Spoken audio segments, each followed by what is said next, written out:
नमस्कार दोस्तों, आध्यात्म के एक और नए अंक में आपका हार्दिक स्वागत है। दोस्तों, कल हमने श्रावण मास महात्म्य के मंगला गौरी व्रत की विधि और उसकी कथा का आपसे विस्तार पूर्वक वर्णन किया। इसी कड़ी में आज हम आपके बीच श्रावण मास महात्म्य के बुद्ध तथा गुरु व्रत का वर्णन करने जा रहे हैं। तो आइए प्रारंभ करते हैं। भगवान शिव के मुखारबिंदु से निकले और सनत कुमार को बताए गए बुद्ध गुरु व्रत का वर्णन। भगवान शिव ने कहा, हे सनत कुमार, अब मैं तुमसे समस्त पापों का नाश करने वाले बुद्ध और गुरु व्रत का वर्णन करने जा रहा हूँ, जिसे श्रद्धा पूर्वक करके मनुष्य परम सिद्धि को प्राप्त करता है। हे मुने, ब्रह्मा जी ने चंद्रमा को ब्राह्मणों के राजा के रूप में अभिषिक्त किया था। किसी समय उसने रूप तथा यौवन से संपन्न तारा नामक गुरु पत्नी को देखा।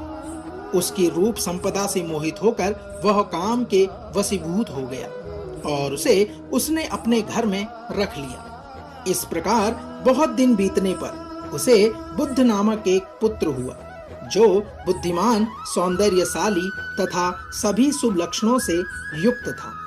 हे मुने, गुरु बृहस्पति को ज्ञात हुआ कि तारा चंद्रमा के घर में स्थित है। तब उन्होंने चंद्रमा से कहा कि मेरी पत्नी को वापस कर दो। अनेक तरह से समझाने और प्रयत्न करने के बाद भी चंद्रमा ने तारा को वापस नहीं दिया।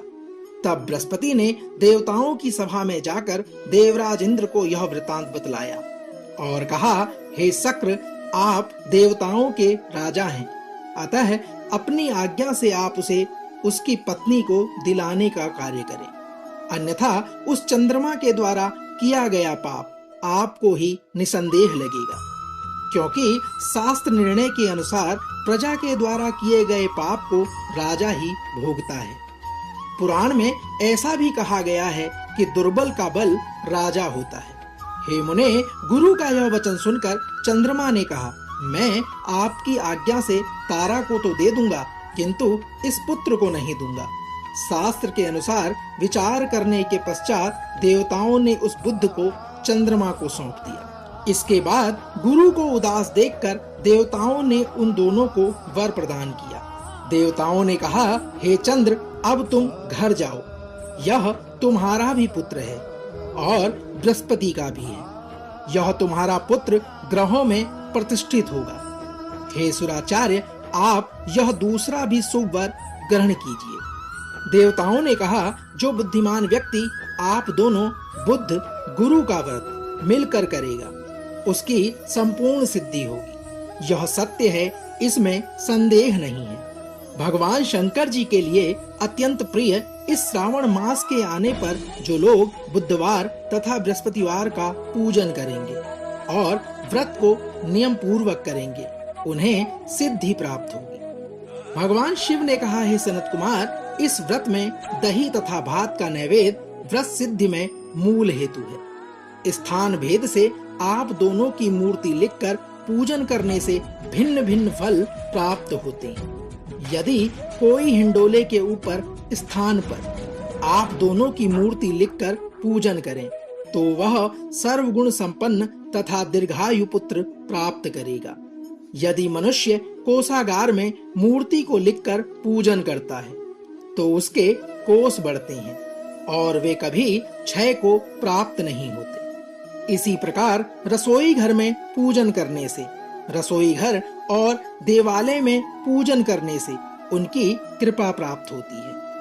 शय्यागार में लिखकर पूजन करने से स्त्री का वियोग नहीं होता और धान्यागार में लिखकर पूजन करने से धन धान्य की वृद्धि होती है। इस प्रकार मनुष्य उन फलों को प्राप्त करता है। भगवान शिव आगे कहते हैं, हे सनत कुमार, इस प्रकार 7 वर्ष तक करने के बाद उद्यापन करना चाहिए। उद्यापन से पहले दिन अधिवासन करके रात्रि में जागरण करना चाहिए। स्वर्ण की प्रतिमा बनाकर विधि पूर्वक 16 उपचारों से पूजन करने के पश्चात तिल, घृत, चारु और अपामार्ग तथा अश्वत्थ से युक्त समिधाओं से होम करना चाहिए। अंत में पूर्णाहुति देनी चाहिए। उसके बाद मामा व भांजे को प्रयत्न पूर्वक भोजन कराना चाहिए। हे मुने, इसके बाद ब्राह्मणों को तथा अन्य लोगों को भी भोजन कराना चाहिए। स्वयं भी भोजन करना चाहिए और इस विधि को 7 वर्ष तक करने पर मनुष्य सभी मनोरथों को प्राप्त कर लेता है। जो इसे विद्या की कामना से करता है वह वेद व शास्त्रों के अर्थों को जानने वाला हो जाता है। भगवान शिव के इस प्रकार के वचन कहने पर सनत कुमार बोले, हे भगवान, आपने जो यह कहा है कि इस अवसर पर मामा तथा भांजे को भोजन कराना चाहिए, यदि बताने योग्य हो तो इसका कारण बताइए। सनत कुमार के इस प्रकार के वचन कहने पर भगवान शिव ने कहा, पूर्व काल में अत्यंत दीन तथा दरिद्र कोई 2 ब्राह्मण थे।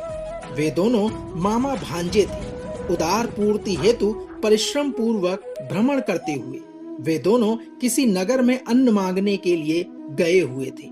उन्होंने घर घर में श्रावण मास में प्रत्येक वार को उस वार का व्रत होते हुए देखा, किंतु कहीं भी बुद्ध गुरु का व्रत होते नहीं देखा। तब उन्होंने बहुत देर तक परस्पर विचार किया कि सभी वारों का व्रत तो सर्वत्र दिखाई पड़ रहा है, किंतु बुद्ध और गुरु का व्रत कहीं नहीं है। चूंकि यह व्रत अति उत्तम है, इसलिए हम दोनों को चाहिए कि इस सुव्रत का अनुष्ठान आदर पूर्वक करें। भगवान शिव ने कहा, हे सनत कुमार, किंतु इसकी विधि न जानने के कारण वे दोनों संशय में पड़ गए। तब रात्रि में उन्हें स्वप्न में इस व्रत की विधि दृष्टिगोचर हो गई। इसके बाद उन्होंने उसी विधि के अनुसार व्रत को किया, जिससे उन्होंने अपार संपदा प्राप्त की। भगवान शिव कहते हैं, हे मुने, प्रतिदिन उनकी संपत्ति बढ़ने लगी और सभी लोगों को ज्ञात भी हो गई। इस प्रकार 7 वर्ष तक वह व्रत करके पुत्र व पौत्र आदि से संपन्न हो गए। उसके बाद उनके ऊपर प्रसन्न होकर बुद्ध व गुरु प्रकट हुए और उन्होंने उन दोनों को यह वर प्रदान किया। बुद्ध और गुरु ने कहा, आप दोनों ने हम दोनों के निमित्त इस व्रत को प्रवर्तित किया है, अतः आज से जो कोई भी इस सुव्रत को करे, उसे व्रत की समाप्ति पर मामा तथा भांजे को प्रयत्न पूर्वक भोजन कराना होगा। इस व्रत के प्रभाव से उसे सभी कामनाओं की परम सिद्धि प्राप्त होगी और अंत में चंद्र सूर्य पर्यंत उसका हमारे लोक में आगमन होके वहां उनका वास होगा।